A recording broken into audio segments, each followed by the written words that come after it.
अब तक पाकिस्तान की साजिश के ड्रोन जम्मू कश्मीर के आसमान में चक्कर काटते हुए देखे जा रहे थे, लेकिन अब यह खुलासा हुआ है कि पाकिस्तान में भारतीय उच्चायोग की इमारत के ऊपर भी ड्रोन से रेकी की गई। भारत सरकार ने इस मामले में पाकिस्तान को कड़े शब्दों में चेतावनी दी है, क्योंकि पिछले 6 दिनों में 13 बार भारतीय सुरक्षा एजेंसियां पाकिस्तान की आसमानी साजिश को बेनकाब कर चुकी है। क्या पाकिस्तान सेना ड्रोन से भारतीय सेना के ठिकानों की रेकी कर रही है, या वो किसी बड़ी वारदात को अंजाम देने की कोशिश कर रही है? साजिश का खाका कौन तैयार कर रहा है? कैसे बना आतंक के ड्रोन का ये पूरा का पूरा ब्लूप्रिंट? कौन है ड्राइवर इस ड्रोन का? इन तमाम सवालों के जवाब मास्टर स्ट्रोक की कवर स्टोरी में अब आपको जानने को मिलेंगे। 6 दिन पहले की ये तस्वीरें इस बात की गवाह हैं कि आजकल पाकिस्तान खूब उड़ रहा है। जमीन पर जिस पाकिस्तान की एक नहीं चलती, हिंदुस्तान की सेना के सामने जिस पाकिस्तान के पसीने छूट जाते हैं, वो पाकिस्तान अब आसमान से साजिश रच रहा है। पाकिस्तान की ड्रोन वाली ये साजिश कभी इस्लामाबाद में मौजूद भारतीय उच्चायोग के आसमान में दिखती है, तो कभी जम्मू के अरनिया सेक्टर में नजर आती है। पाकिस्तान की इस आसमानी साजिश का सबसे बड़ा सबूत इन 2 तस्वीरों में छिपा है। पहली तस्वीर 26 जून की है, जब जम्मू के एयरफोर्स स्टेशन पर ड्रोन से हमला हुआ था, और एक नहीं 2 हमले हुए थे। इस घटना के 6 दिन बाद अब खुलासा ये हुआ है कि जिस दिन जम्मू एयरफोर्स स्टेशन पर ड्रोन से अटैक हुआ था, उसी दिन इस्लामाबाद में मौजूद भारतीय उच्चायोग के ऊपर भी ड्रोन मंडरा रहा था। ये पहली बार है जब पाकिस्तान के इस्लामाबाद में भारतीय उच्चायोग वाले इलाके में किसी ड्रोन की एक्टिविटी देखी गई। 26 जून को इस ड्रोन की एक्टिविटी उच्चायोग के इलाके में तब देखी गई जब उच्चायोग के अंदर एक कार्यक्रम चल रहा था। जानकारी के मुताबिक खुद भारतीय उच्चायोग के अधिकारियों ने ड्रोन को हवा में उड़ते हुए देखा था। यह सिर्फ एक इत्तेफाक नहीं हो सकता कि जिस दिन रात के वक्त जम्मू के एयरफोर्स स्टेशन पर ड्रोन से हमला हुआ, उसी दिन कुछ घंटे पहले इस्लामाबाद के भारतीय उच्चायोग के ऊपर ड्रोन मंडरा रहे थे। इसके पीछे कहीं न कहीं कोई बड़ी साजिश है। पाकिस्तान की यह हरकत बताती है कि पाकिस्तान उस दिन भारतीय उच्चायोग पर निगरानी की कोशिश कर रहा था। पाकिस्तान उस दिन भारतीय उच्चायोग के माहौल को समझना चाहता होगा। इस्लामाबाद में भारतीय उच्चायोग के इलाके में ड्रोन की एक्टिविटी के मामले के सामने आने के बाद भारत ने पाकिस्तान विदेश मंत्रालय के साथ इस मामले को बहुत गंभीरता से उठाया है। नोट वर्बल जारी करके भारत ने भारतीय उच्चायोग की सुरक्षा को लेकर के चिंता भी जताई है और इस पर सख्त कार्रवाई की मांग भी की है। A drone was spotted over the premises of the Indian High Commission. This has been taken up officially with the government of Pakistan. We expect Pakistan to investigate the incident and prevent recurrence of such breach of security. Pakistan की मंशा पर सवाल इसलिए उठ रहे हैं क्योंकि Jammu air force station पर हमले के बाद से इस इलाके में लगातार ड्रोन देखे जा रहे हैं। पिछले 6 दिनों में जम्मू के आसमान में 13 संदिग्ध ड्रोन दिख चुके हैं। पाकिस्तान की तरफ से लगातार भारतीय सीमा के भीतर ड्रोन भेजे जा रहे हैं। जम्मू के अरनिया सेक्टर में इंटरनेशनल बॉर्डर पर आज सुबह 4 बजे एक ड्रोन को देखा गया। बॉर्डर पर तैनात बीएसएफ के जवानों ने ड्रोन पर कई राउंड फायरिंग की, जिसके बाद ड्रोन पाकिस्तान की सीमा में वापस चला गया। जो ड्रोन दिखने का सिलसिला आया सामने, करीब 13 ड्रोन देखे गए हैं, वो सिर्फ मिलिट्री इंस्टॉलेशंस पर देखे गए थे। लगातार जम्मू के कालूचक, रत्नूचक और सुंजवा की जो ब्रिगेड है उसके ऊपर लगातार ड्रोन मंडराते रहे, और इन ड्रोन्स को भी जो सुरक्षा एजेंसियां वो सर्विलेंस यानी कि सिक्योरिटी एजेंसीज ने ये कहा है कि ये ड्रोन निगरानी के लिए भेजे गए थे, और लगातार जो ये ड्रोन भेज रहा था वो लगातार इस बात को भांपना चाहता था कि उन मिलिट्री स्टेशंस में क्या क्या कुछ एसेट्स है और किस तरह की डिप्लॉयमेंट है। लेकिन उसके बाद शनिवार के बाद आज ये पहला मामला हुआ है जब अंतर्राष्ट्रीय सीमा पर निगरानी वाला ड्रोन, जिसे बीएसएफ ने क्वाडकॉप्टर कहा है, यानी कि वो ड्रोन जो जिसके ऊपर कैमरा लगा होता है और जिसके 4 राउटर होते हैं, उसे क्वाडकॉप्टर कहा जाता है। तो क्वाडकॉप्टर भेजा था प्रिसाइसली अंतर्राष्ट्रीय सीमा पर जो तारबंदी हुई है वहाँ तक पाकिस्तान की तरफ से ये क्वाडकॉप्टर आया था। मतलब साफ है कि पाकिस्तान ऐसे ड्रोन भेजकर संवेदनशील इलाकों पर नजर रखने की कोशिश कर रहा है। साथ ही वो ड्रोन वॉरफेयर में भारत की क्षमताओं का पता लगाने की फिराक में है। साथ ही ड्रोन के जरिए आतंकी हमले भी करवा रहा है। जम्मू एयरफोर्स स्टेशन पर जो हमला हुआ, उसके पीछे आतंकी संगठन लश्कर के शामिल होने का शक जताया जा रहा है। नया पहलू है कि ड्रोन को इस्तेमाल करके अगर आप टेरर अटैक करते हैं किसी वाइटल इंस्टॉलेशन के ऊपर और वहाँ पर इंफ्रास्ट्रक्चर को नुकसान पहुँचाने की कोशिश करते हैं, it's a very serious kind of threat, but no one was expecting this kind of activity to take place. Earlier on also कुछ ऐसी एक्टिविटीज़ हो रही थी जिसमें लश्कर और जैश ड्रोन का इस्तेमाल करके वेपन्स को, एक्सप्लोजिव को, नारकोटिक्स को पाकिस्तान की तरफ से इस तरफ ला रही थी। और ये वाला जो पार्ट है ये भी हम सस्पेक्ट करते हैं कि लश्कर की तरफ से हुआ है।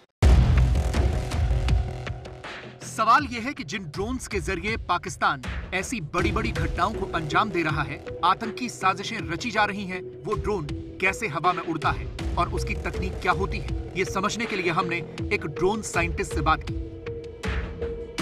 ये जो ड्रोन देख रहे हैं, ठीक इसी तरीके का ड्रोन पाकिस्तान की तरफ से भारतीय सीमा में घुसा, जिसको आइडेंटिफाई किया और इस मामले में जांच चल रही है।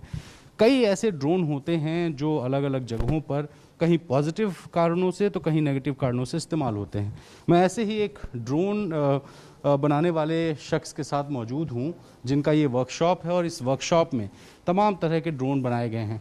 मेरे साथ मिलिंद राज हैं जो लखनऊ के रहने वाले हैं और मिलिंद ड्रोन साइंटिस्ट हैं। मिलिंद, आपसे पूछूंगा, पाकिस्तान की तरफ से एक ड्रोन आता है सीमा पार करके और उसके बाद से भारत सरकार की चिंता बढ़ी हुई है और आज फिर पाकिस्तान में ही भारत का जो उच्चायोग है जो वहाँ पर भी ड्रोन उड़ा।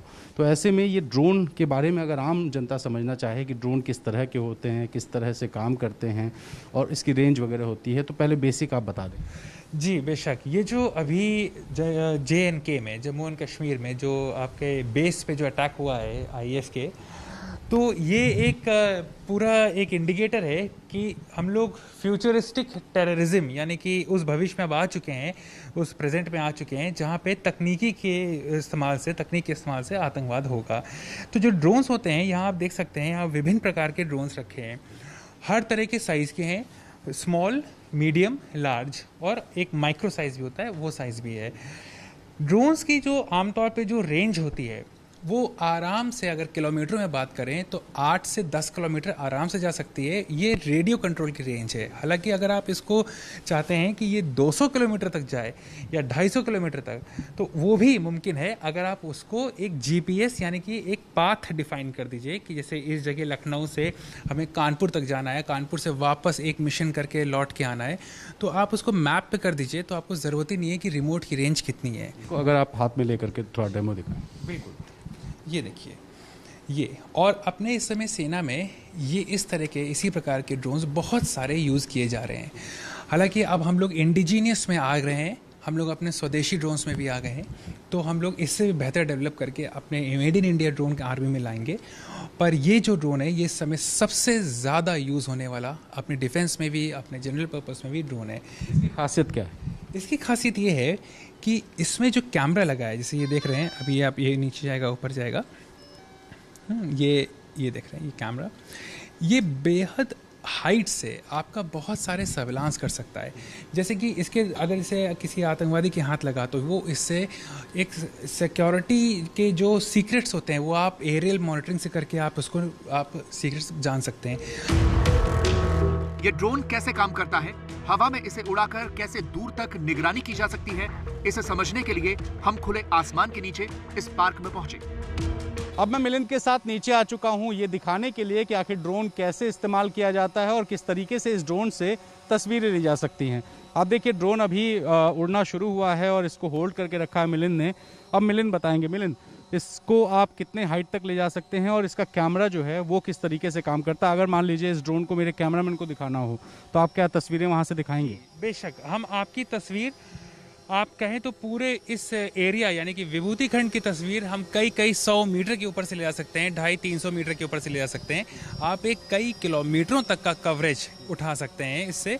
और अभी जैसे कि आप देख सकते हैं इसमें कैमरा लगा हुआ है और आप शायद अब आप कैमरामैन को देख पा रहे होंगे। जी बिल्कुल जी, तो और आप देख रहे होंगे कितनी क्लियर पिक्चर मिलती है। तो इससे आप चीज़ों को कहीं दूर किलोमीटरों तक की चीज़ों को आप, अब ये अगर इसका कैमरा आप हमारी तरफ फोल्ड करिए, देखिए, हाँ, अब हम ही लोग इसमें आ रहे होंगे विजन में।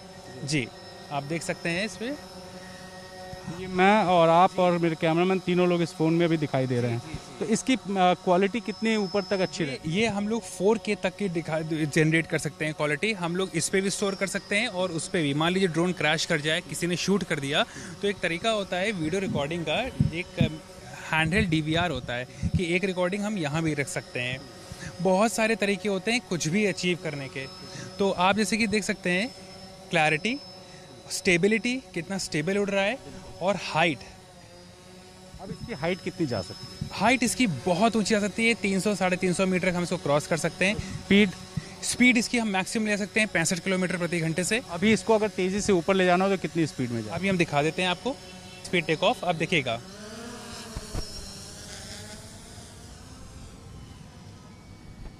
ये तो बिल्कुल सामने दूर चला गया जी। ये लीजिए,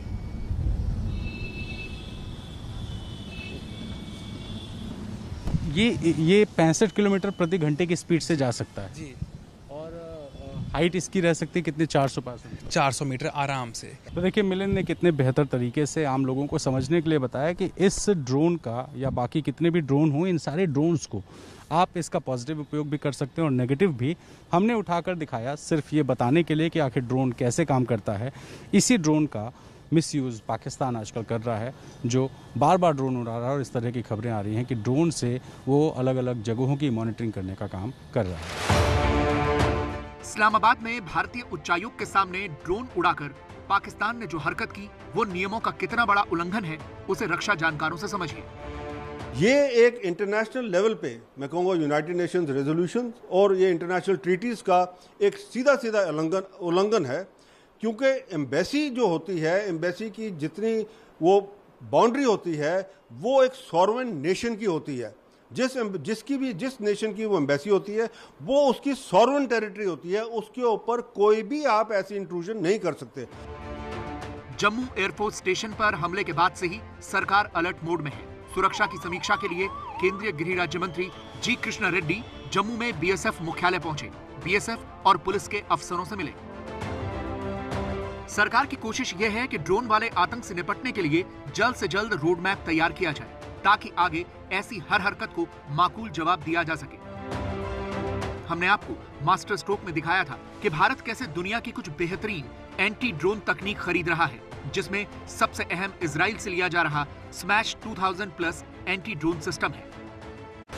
यह दुनिया का एक बेहतरीन एंटी ड्रोन सिस्टम है, जिसे smash 2000 plus anti drone system कहा जाता है। इसे राइफल पर फिट किया जा सकता है। यह सिस्टम हवा में उड़ रहे छोटे से छोटे ड्रोन का आसानी से पता लगा सकता है और हवा में ही उसे निशाना बनाकर गिरा भी सकता है।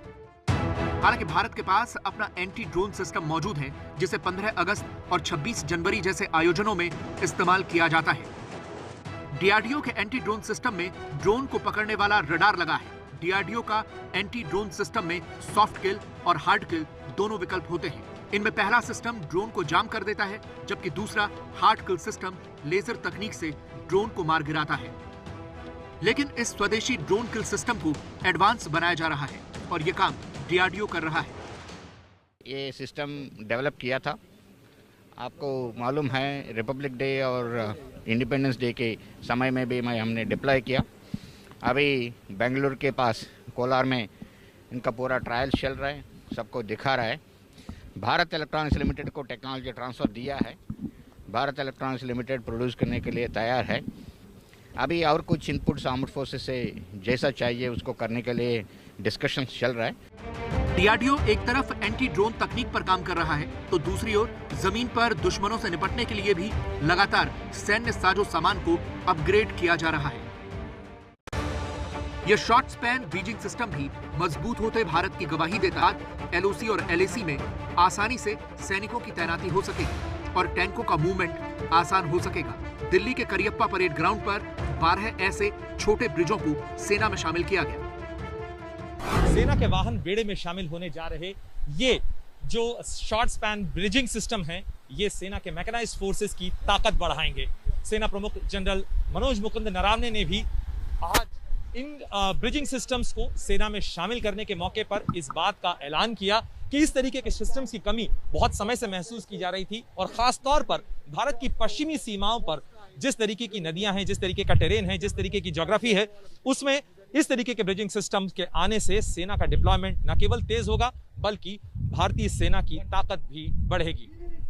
कैमरामैन मनोज त्रिपाठी के साथ प्रणय उपाध्याय, दिल्ली, एबीपी न्यूज।